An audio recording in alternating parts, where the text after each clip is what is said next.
नमस्कार दोस्तों, स्वागत है हमारे YouTube चैनल पर सिर्फ संध्या 500। तो सभी लोग अच्छे होंगे भगवान की कृपा से। तो दोस्तों, आज आप लोगों को एक ऐसी कहानी बताने वाले हैं कि जो एक वृद्ध संत चित्रकूट जंगल में, घनघोर जंगल में और वर्षों से तपस्या करते आ रहे हैं, जिनकी आज आप लोगों को कहानी बता रहे हैं।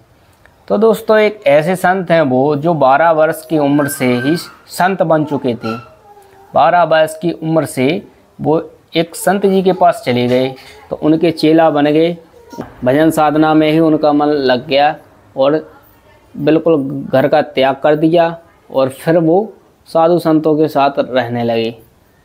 तो दोस्तों, वो 12 वर्ष की उम्र से ही घर से निकल गए थे और तब से वो साधु संतों के साथ रहे। तो फिर उनका मन घर लौटने के लिए नहीं हुआ।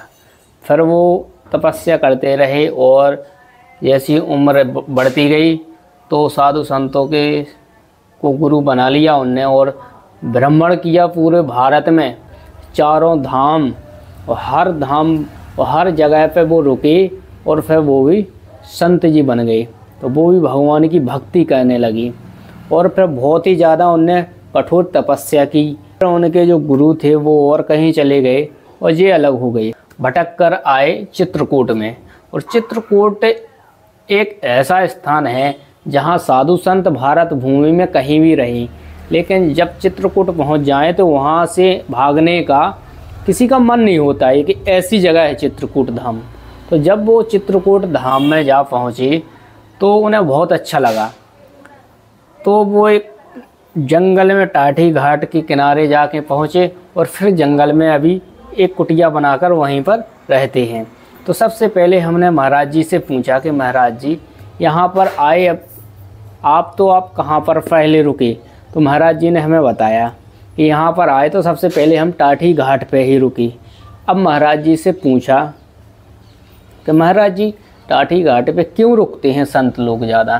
तो महाराज जी ने सबसे पहले बताया कि देखो, ऐसा है, टाठी घाट पे इसलिए रुकते हैं लोग क्योंकि एक पहले से ही जो हजारों वर्षों से साधु संत तपस्या कर रहे हैं, तो पहले से ही टाठी घाट पे तपस्या कर रहे हैं। और जब पहले साधु संत तपस्या करते थे तो जब इनके लिए खाने के लिए कुछ नहीं पहुंच पाता था तो संत लोग भूखे रहते थे। तो पहले संत लोग जो भूखे रहते थे तो इनके लिए जो टाठी घाट है, मंदाकिनी गंगा है, तो साक्षात कर भोजन की थाली परोसकर सजाकर और संतों को खिलाती थी।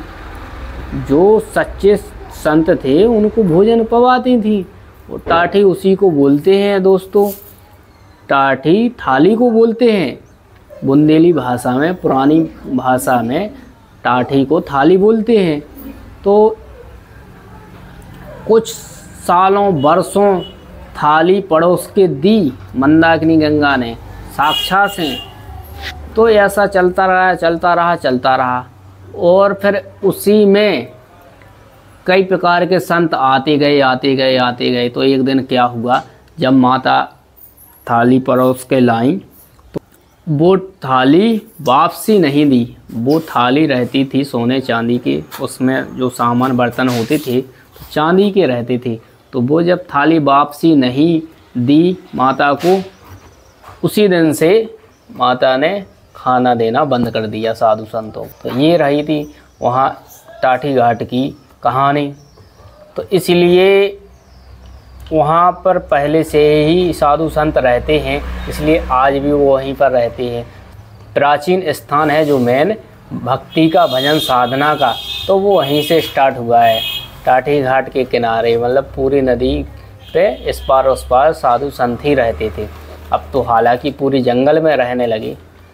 तो दोस्तों, इस प्रकार से कुछ कहानी थी टाठी घाट की। और फिर मैंने महात्मा जी से पूछा, महाराज जी, और इस जंगल में कहते हैं कि बहुत सारी जड़ी बूटियाँ हैं। तो महाराज जी ने बताया कि हाँ, इस जंगल में ऐसा कोई भी वृक्ष या पेड़ पौधा नहीं है जिसकी दवा ना बनती हो। इसमें यहाँ आता है जो संत हो या कोई भी हो, तो यहाँ रुकता है तो वो निरोगी हो जाता है। यहाँ जितनी भी जंगल में पेड़ पौधे हैं सभी की जड़ी बूटियाँ बनती हैं, जड़ी बूटियाँ हैं, हर रोग की जड़ी बूटी है। तो बारिश के मौसम में उन सब का रस चूकर उनकी जड़ों से निकलकर मंदाकिनी गंगा में चला जाता है।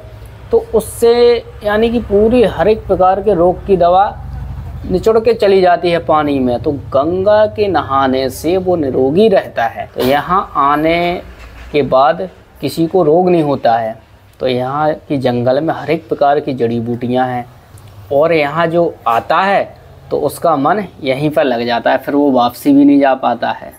और एकांत जगह है बढ़िया, जंगल का किनारा, और जंगल में बढ़िया छुपकर भजन साधना करते हैं और वहीं पर रहते हैं।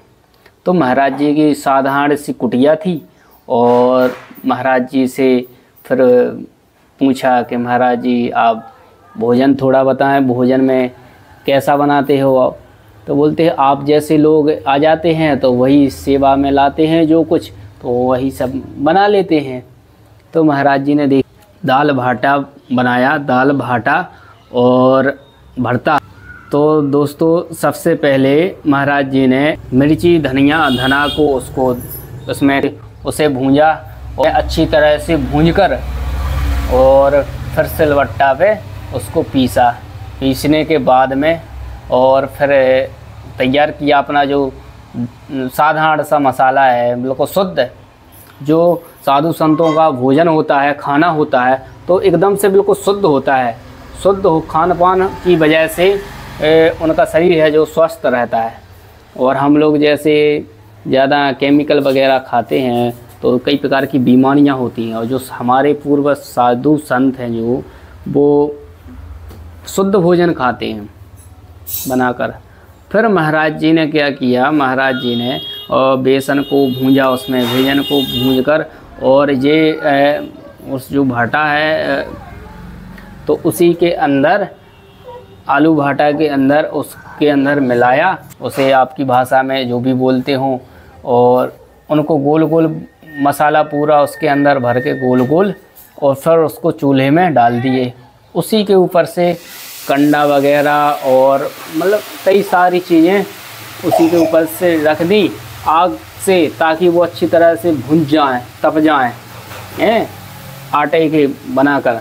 और महाराज जी का जो आटा था तो आटा भी काफ़ी लगा था। और महाराज जी के जो कुटिया में कई प्रकार कई दूर दूर से 2-4 जने आए हुए थे, तो वो उनको भी भोजन खिलाना था।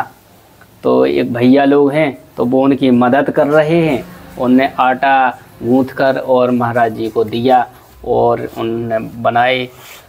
और फिर उसके साथ में खाने के लिए भरता जैसे टमाटर और बैगन, भटा और टमाटर को आग में भूंजा और भूंजते रहे, कई समय लग गया।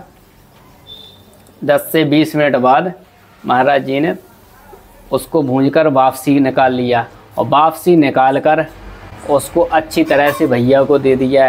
तो अच्छी तरह से वो उसको मिला करके उसमें सारा सामान डाला, मसाले वगैरह, मिर्ची और भटा और टमाटर, आग में भूंजा और भूंजते रहे, समय लग गया। 10 से 20 मिनट बाद महाराज जी उसको भूंजकर वापसी निकाल लिया और वापसी निकाल कर उसको अच्छी तरह से भैया को दे दिया। तो अच्छी तरह से वो उसको मिला करके उसमें सारा सामान डाला, मसाले वगैरह, टेस्टी भोजन बनाया। तो दोस्तों जो साधु संतों का भोजन रहता है तो ये बहुत ही स्वादिष्ट रहता है। हम लोग इतना शुद्ध भोजन नहीं खा पाते हैं जितना शुद्ध हमारे साधु संत खाते हैं। साधु संतों का भोजन एकदम से शुद्ध रहता है, किसी भी प्रकार का उसमें कोई केमिकल नहीं रहता है। और जैसे सब्ज़ी वगैरह है तो थोड़ी बहुत वो लगा लेते हैं और इधर उधर से लोग ले भी जाते हैं, तो उसे शुद्ध आग पे बनाते हैं और अच्छी तरह से वो उसको पकाते हैं। कुछ भी बनाए, आलू भरता या आलू की सब्ज़ी या टिक्कड़ प्रसादी कुछ भी बनाए तो वो अच्छी तरह से उसको पका देते हैं और पकाने के बाद में फिर वो खाते। ऐसी कुछ प्रक्रिया करते हैं हमारे साधु संत, जिस प्रकार से वो उनका शरीर है तो वो स्वस्थ रहता है। तो दोस्तों महाराज जी का पूरा जो आलू भाटा था वो साफ तैयार हो गया, और तैयार होने के बाद में महाराज जी ने फिर उसे निकाला सभी को, और पत्ता लाए, केले का पत्ता लाए, जैसे बर्तन तो होते नहीं हैं, केले का पत्ता लाए, थाली की जगह केले के पत्ता पे ही भोजन खा लेते हैं। और केले के पत्ता पे दोस्तों भगवान को भी प्रसाद लगता है। तो साधु संत खाना नहीं मानते हैं, भोजन को खाना नहीं मानते हैं, भोजन को प्रसाद मानते हैं। तो वो भगवान की तरह ही प्रसाद पाते। हम लोग कहते हैं भोजन खाना, वो प्रसाद बोलते हैं। जो केले का पत्ता होता है वही 4 से 5 पत्ते लगाए, और उसी पर सबको पड़ोसा, अलग अलग पड़ोस के, और सभी को दे दिया। और सबसे पहले भगवान को लगाते हैं, भगवान को लगाया, इसके बाद में वो फिर बाद में वो पा। तो दोस्तों साधु संतों की इस प्रकार से भोजन प्रसादी रहती। और दोस्तों महाराज जी ने बताया कि हमारा शरीर स्वस्थ इसीलिए रहता है क्योंकि हमारा जो खान पान है ये शुद्ध रहता है हमें। और महाराज जी से जब पूछा कि महाराज जी कभी कभी भूखा भी रहना पड़ता है, तो महाराज जी बोले हाँ, भक्ति में जब लीन हो जाते हैं तो कई दिन, हफ्ते भी लग जाते हैं, भूखा भी रहना पड़ता है।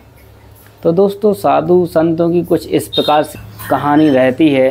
तो एक वृद्ध संत की इसी प्रकार से कहानी थी। तो दोस्तों आप लोगों को ये वीडियो कैसा लगा, वीडियो अच्छा लगा हो तो उसे लाइक कर देना और शेयर कर देना, और हमारे चैनल को सब्सक्राइब कर लेना।